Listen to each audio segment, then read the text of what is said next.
Alright, moving on to number 3. Okay, this one, remember our directions are to solve the system using any method you choose and explain why you chose that method. Okay, so we're moving over to 3. This one, I notice I have in front of the y's, my coefficients are both -1. Since those coefficients match, I'm going to use elimination. So that'd be your justification. Elimination because the coefficients match for the y's. And so I'm going to take the first equation, I'm just going to subtract the second one. So x minus 7x gives me negative 6x. Negative y minus negative y, that's like negative y plus y, is 0y, so like plus 0, equals 3 minus negative 3, minus negative is the same thing as adding. So 3 plus 3 gets me 6. So I have negative 6x equals 6. I gotta get rid of that negative 6 in front of the x, so I have x equals -1, because positive 6 divided by -1 gives me -1. Sorry guys, I apparently got stuff behind that. Anyway, moving on to y. You have to figure out what y is. So I'm going to take what x is, I'm going to plug it in. I'm going to plug it into that top one, because this one's got like easy numbers to deal with. X is -1. Y is just y, and 3 is just 3. So I'm going to add 1. You're just trying to get y by itself. So add 1. You got negative y equals 4. Got to get rid of that negative, so divide by -1 or multiply by -1. You get y equals -4. Blam, done. X is -1. Y is -4. So I get the point. -1, 4. Done. Number 4. I'm going to go for substitution, because if I look at the second one here, it's like on the verge of being solved for x and for y.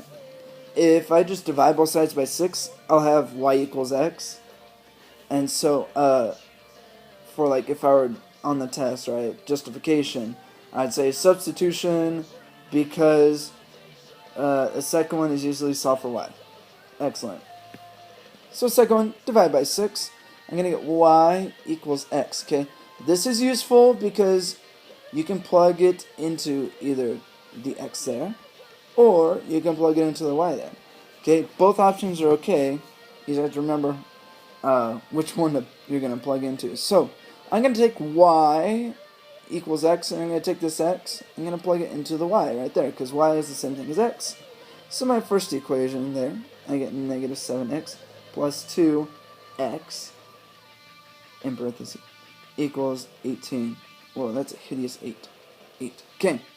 So I got negative 7x plus 2x gives me negative 5x. And that equals 18. I just need to divide by negative 5. And so I got x equals negative 18 over 5.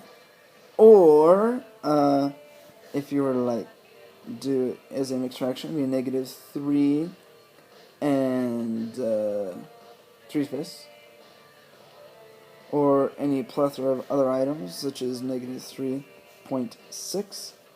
Those are all the same thing.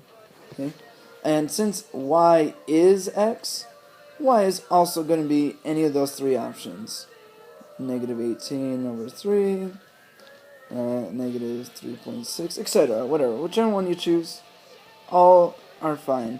I'm gonna go for the negative 18 over 5. So if I put my point together, I get negative 18 over 5, comma, and negative 18 over 5. And we are done with this one, and done with the video. You're welcome.